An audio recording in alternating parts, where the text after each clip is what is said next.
دعای صبح داوود که پر از امیدواری به مدد خدا می باشد.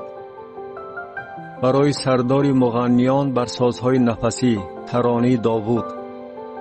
و سخنانم ای خداوند گوش انداز، اندیشه هایم را بفهم، آواز استغاثه‌ام را بشنو ای پادشاه من و خدای من. زیرا که به تو دعا می گویم خداوندا، سحرگاهان آوازم را بشنو. سحرگاهان پیش تو حاضر می شوم و انتظاری می کشم، زیرا که تو خدای شرارتخواه نیستی. نزد تو بدکش ساکن نخواهد شد، لافکیان پیش نظر تو نخواهند ایستاد. از همه بدکرداران نفرت داری، دروغگویان را نابود خواهی کرد. خداوند از خونخور و مکار کراهت دارد. ولیکن من از بسیاری احسان تو به خانه تو داخل خواهم شد و با ترس تو به قصر قدس تو سجده خواهم کرد.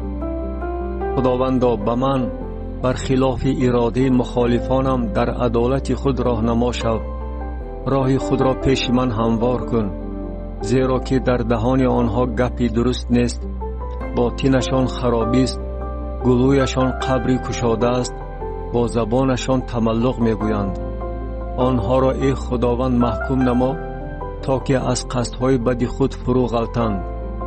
و سبب جنایت‌های بسیارشان آنها را رد نما، زیرا که بر ضد تو به شور آمدند. و همه پناهبران تو خرسند خواهند شد و تا ابد ترنم خواهند کرد. و تو پشتیبان آنها خواهی بود و دوستداران اسم تو در تو شاد خواهند شد. زیرا که تو ای خداوند عادل را برکت می دهی، با زیره مهربانی او را فرا می گیری.